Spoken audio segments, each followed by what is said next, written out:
बहुत दिनों से कांग्रेस को लोग उतनी गंभीरता से नहीं ले रहे थे। यहाँ केजरीवाल तो बहुत गंभीर कैंडिडेट मुझे इसलिए नहीं दिखते क्योंकि उनका कोई ज्यादा काम रहा नहीं है। आपने गोवा में बीजेपी जितवाई, आपने गुजरात में बीजेपी जितवाई।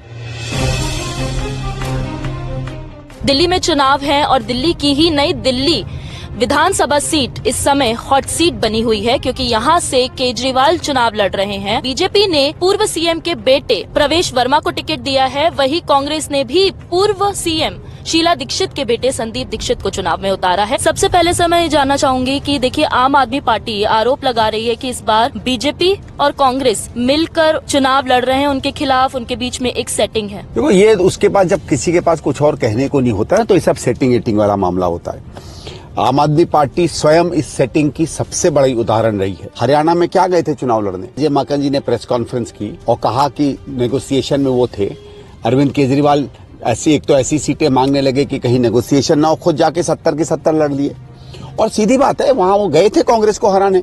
अगर आप कांग्रेस को हराओगे तो बीजेपी जीतेगी। उसी तरह आपने उत्तराखंड में बीजेपी जितवाई, आपने गोवा में बीजेपी जितवाई, आपने गुजरात में बीजेपी जितवाई।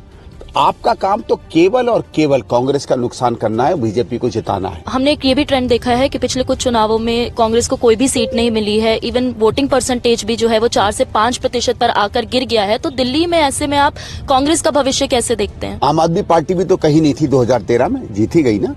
और कांग्रेस का वोट 3-4% नहीं है, बहुत सा कांग्रेस का वोटर है जो ये नहीं चाहता था कि बीजेपी जीते और वो इसलिए आम आदमी पार्टी को पिछले 2 चुनाव से वोट कर रहा है। लेकिन वो मूलतः कांग्रेस का वोटर है। बहुत सा ऐसा वोटर है जो आम आदमी पार्टी को नहीं जीतने देना चाहता था, वो इसलिए बीजेपी में चला गया क्योंकि वो आम आदमी पार्टी के खिलाफ था।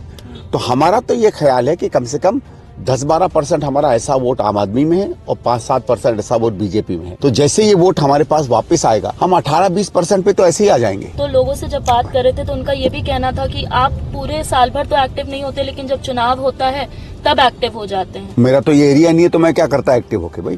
तो लोगों को भी तो थोड़ा सवाल